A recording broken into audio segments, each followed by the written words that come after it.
హిందూ సాంప్రదాయం మొత్తం అగౌరవపడేలాగా జగన్మోహన్ రెడ్డి చేసిన వ్యాఖ్యల్ని ఒక హిందూగా మీరు ఎలా చూస్తారు అసలు? చాలా బాధాకరంగా ఉందండి. హిందువుల మనోభావాలు దెబ్బతీసే విధంగా ఉంది. చిన్నదా పెద్దదా దొంగతనం చేసినప్పుడు ఏదైనా దొంగతనమే. చేసిన దొంగతనం అతనే ఛానల్ అట్లా చూసి ఆయనే ఒప్పుకుంటున్నాడు. నేను దొంగతనం చేశాను, నన్ను క్షమించండి, నా కుటుంబం ఇబ్బందులు పడుతుంది అని చెప్పి ఆయన చెప్తే చిన్న దొంగతనమే, 72,000 9 నోట్లే ఇలా అంటున్నారు కదా. దాన్ని దొంగతనం అనేది ఏదైనా దాన్ని అరికట్టాల్సిన బాధ్యత ఉన్న వాళ్ళు కూడా అరికట్టకుండా దాన్ని సెటిల్మెంట్ చేశాము, లేదంటే ఆ డబ్బులు ఇంకా ఆయన దగ్గర ఇంకొక 50 కోట్లు తీసుకున్నాము, ఒక దొంగ చేసిన తర్వాత దొంగతనం తీసుకెళ్లి మళ్ళీ తిరిగి తీసుకెళ్లి దేవస్థానంలో అప్పచెప్పామని చెప్పి ఇది కరెక్ట్ కాదు. మనోభావాలు దెబ్బతింటే అవి చూసుకోవాలి మాట్లాడేటప్పుడు. ఈయన ఏమో అవేమీ ఆలోచించకుండా మాట్లాడుతున్నారు.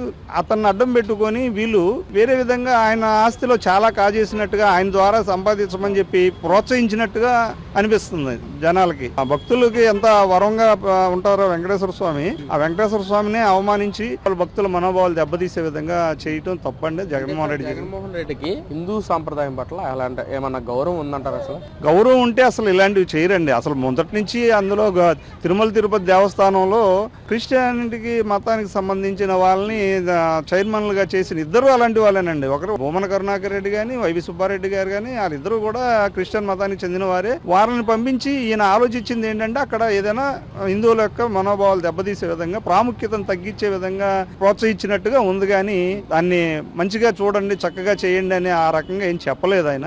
ఇప్పుడు ఇదే పరంగా దొంగతనం క్రిస్టియానిటీలో చర్చిలో కానీ లేదా అలాంటి వేలో జరిగితే జగన్మోహన్ ఇలాగే సైలెంట్ గా ఉంటూ చిన్న కేసే కదా వదిలేయండి అన్న వేలో మాట్లాడతాడండి జగన్మోహన్ రెడ్డి. ఆ రకంగా మాట్లాడరండి. ఈయన ఆ వ్యవహారంలో మాత్రం క్రిస్టియానిటీని ప్రోత్సహిస్తారు కానీ అక్కడ ఏం జరగకుండా వాళ్ళకి ఏదైనా జరిగితే ఎమ్మటే రియాక్ట్ అవ్వడం అవి జరుగుతుంటాయి. దీని విషయంలో అసలు ఎప్పుడు కూడా ఈయన రియాక్ట్ కాలేదు. ఇప్పుడు కేసు ఏదో బయటకు వచ్చిందనే విషయం మీద ఇతను మాట్లాడుతున్నాడు కానీ అంతకుముందు ఎప్పుడు ఇటు విషయాల మీద సంబంధించినది లేదు, దాటవేసే ధోరణే తప్ప ఇవి క్రైమ్ జరిగినట్టు కూడా ఎవరికి తెలియదు. ఇప్పుడు బయటకు వచ్చిన తర్వాత అది లోక్ అదాలత్లో జరిగింది, అవన్నీ జరిగినాయి అని చెప్పి ఇప్పుడు చెప్తున్నారు కానీ అంతకుముందు ఎప్పుడు అలా ఉన్న హయాంలో ఇవన్నీ బయటికి రాలేదు. అలాంటివన్నీ కవర్ చేసినట్టుగా కనిపిస్తుంది ఆయన ప్రభుత్వంలో. మరి ఏంటో ఆయన ఆలోచన ధోరణి హిందువుల్ని ఇబ్బంది పెడదామనా లేకపోతే ఆలోచన ఏ విధంగా ఉందని. మతాల మధ్య చిచ్చులు పెట్టి రాజకీయాలు చేస్తే వీళ్ళందరూ కొట్టుకుంటారు అని చెప్పి అలా చేస్తున్నారు అనుకోవచ్చండి. మొదటి నుంచి ఉన్నట్టు అనిపిస్తుందండి.